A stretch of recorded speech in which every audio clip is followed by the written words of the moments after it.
ગાંધીનગર જિલ્લાના દહેગામ પંથકમાં બે મોટી ડેરીઓ અને પશુપાલકો વચ્ચેના વિવાદે અત્યંત ગંભીર સ્વરૂપ ધારણ કર્યું છે, જેના વિવાદોમાં આજે દહેગામ બંધ રાખવામાં આવ્યું છે। પશુપાલકોની પડખે રહીને સ્થાનિક વેપારીઓએ પણ પોતાની દુકાનો અને ધંધા રોજગાર બંધ રાખીને આ લડતમાં જોડાવાનું એલાન કર્યું છે, જેને કારણે દહેગામની મુખ્ય બજારો સહિતના તમામ વિસ્તારોમાં સન્નાટો છવાઈ ગયો છે। આ વિવાદનું મુખ્ય કારણ દૂધના વેચાણને લઈને ઊભી થયેલી કાયદાકીય ગૂંચ અને હુકમ છે। પશુપાલકોનો આક્ષેપ છે કે ઉત્તમ ડેરી દ્વારા લોભામણી લાલચ આપીને ભાવ વધારવામાં આવી રહ્યો છે, પરંતુ પશુપાલકો સ્પષ્ટપણે કહી રહ્યા છે કે તેઓ પોતાની ઈચ્છા અને અનુકૂળતા મુજબ જ દૂધનું વેચાણ કરશે।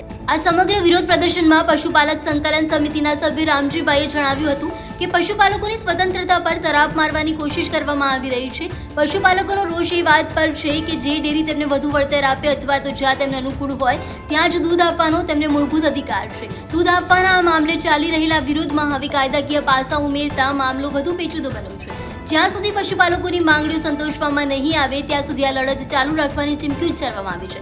અત્યારે તો દહેગામની ગલીએ ગલીએ માત્ર પશુપાલકોની એકતા અને ડેરીઓના વિવાદોની જ ચર્ચા જોવા મળી રહી છે। જોવા જઈએ તો છેલ્લા ઘણા સમયથી દહેગામના જે ખેડૂતો છે, દહેગામના જે પશુપાલકો છે, એ દહેગામની અંદર આંદોલન કરી રહ્યા છે। એની મુખ્ય જે માંગણી છે એ જ છે કે વાદ નહીં, વિવાદ નહીં, મધુર સિવાય વાત નહીં। આ મધુર એટલે કે જે ગાંધીનગરની જે સહકારી સંસ્થા છે ત્યાં દહેગામના જે ખેડૂતો છે, ખેડૂત પશુપાલકો છે, પોતાનું દૂધ ઠલવવા માંગે છે અને દહેગામના પશુપાલકો, દહેગામના જે ખેડૂતો છે એ છેલ્લા ઘણા સમયથી દહેગામની અંદર અલગ અલગ રચનાત્મક કાર્યક્રમો આપી રહ્યા છે અને દહેગામના જે જનપ્રતિનિધિઓ છે તેના માધ્યમથી સરકાર સુધી અને સહકાર સુધી વાત પહોંચાડવા માંગે છે કે અમદાવાદ જે છે, અમદાવાદની જે ઉત્તમ ડેરી છે, અત્યાર સુધી જે દૂધ લઈ રહી હતી તે એને પોષણક્ષમ ભાવ પણ નથી આપતા। તેની સાથે સાથે જે ભાવ ફેર, જેને બોનસ કહેવાય, એ પણ યોગ્ય નથી આપતું।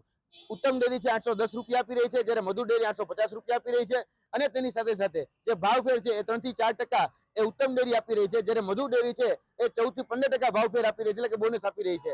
અને તેની સાથે સાથે દહેગામના જે પશુપાલકો છે એને યોગ્ય વળતર ન મળતું હોવાને કારણે અત્યારે દહેગામના જે પશુપાલકો ભેગા થઈ અને આજે દહેગામ બંધનું એક આહવાન કરવામાં આવ્યું હતું। આજે તમે જોઈ શકો છો કે દહેગામ સજ્જડ રીતે બંધ રાખવામાં આવ્યું છે।